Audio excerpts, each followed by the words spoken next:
If you're an occasional traveler or a frequent flyer, it's a safe bet that you're tired of the same old airline food. Well, here's the secret to getting an airline meal you can enjoy.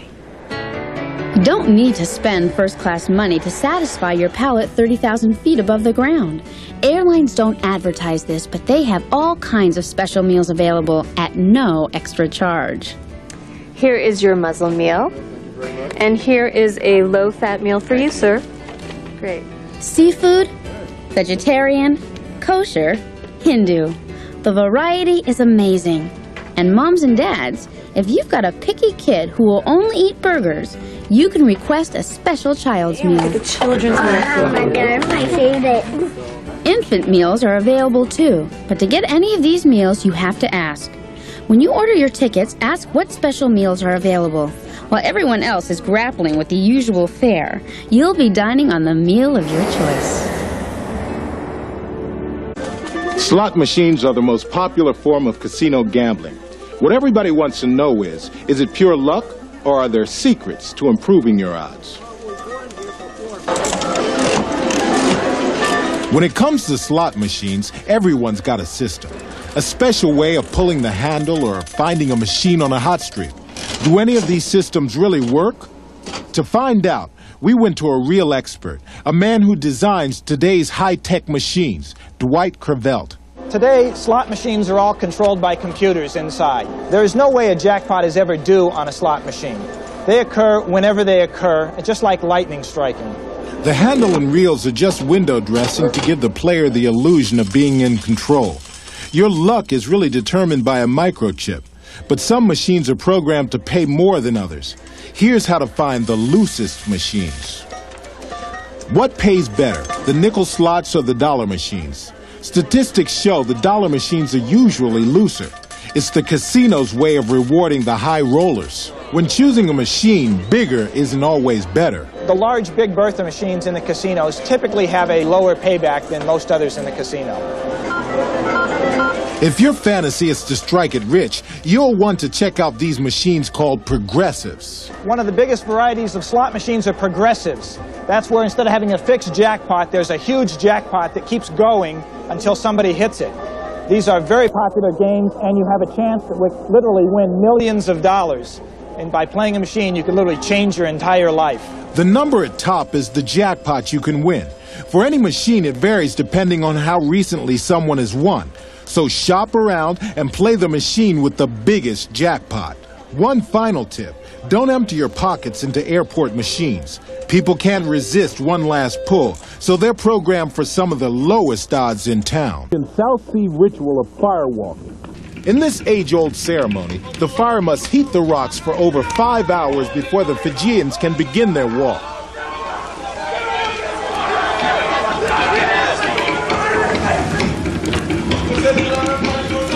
The ritual is described by the Fijian Cultural Authority, Manoa Rostangali, leader of the troop. For 2 weeks before the event, the participants segregate themselves from all females and have no contact with them whatsoever. Failure to observe this tabu renders the culprit to severe burns. The command Bala Bala brings out the trunk of the Wanka Bala Bala tree, which the Fijians believe is home to hundreds of protective elf spirits. When the fire is ready, the priest, Giutasa Tikna, a direct descendant of the first Fijian firewalker, takes our thermometer and puts it on one of the rocks.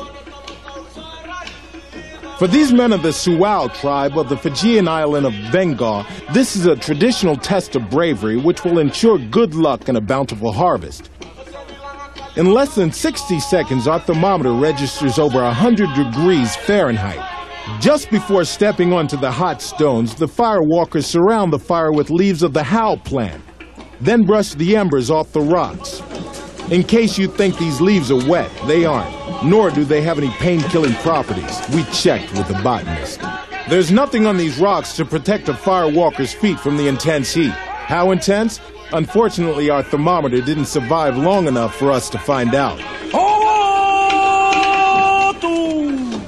The laying of the fern stalk follows. After a few minutes, our thermometer goes up in flames. The chief steps onto the fern trunk, letting the elf spirits know it's time to jump off the trunk onto the hot rocks. The fireworkers believe that when they are walking over the stones, they are actually walking on the backs of hundreds of elf spirits who have the power to consume heat.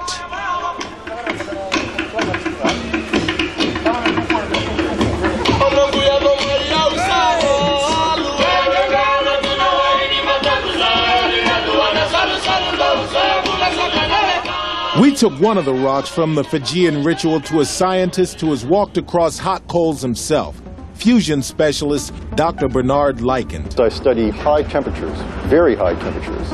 And how is Dr. Lyken going to explain firewalking? I'm going to bake a cake. Everything in the oven is at 375 degrees. The air, the cake, and the pan. Yet, when I open the door of the oven, I don't worry about the air burning me. I don't worry about the cake burning me. But I have to use these gloves when I take the pan out. Why doesn't the cake burn me? It's light and fluffy. It doesn't do a good job of conducting heat into my hands. The cake and this lava rock have one remarkable similarity. They're both extremely porous, filled with small holes. To prove his theory, Dr. Lyken put an intense flame under our Fijian lava rock. This rock is fluffy, a little like my cake, filled with gas. It's not good at conducting heat. Here's the proof. After 30 minutes of heating, our laboratory thermometer measures the underside of this rock at over 700 degrees Celsius, or about 1,300 degrees Fahrenheit. But look, the top is reading only 68 degrees Celsius, or 154 degrees Fahrenheit. I can't leave my finger on for too long. This is probably similar to the length of time that the firewalkers have their feet on the rock. But of course, their feet are much tougher than my fingertips. So now you understand the secret behind one of the most exotic rituals of the ancient world.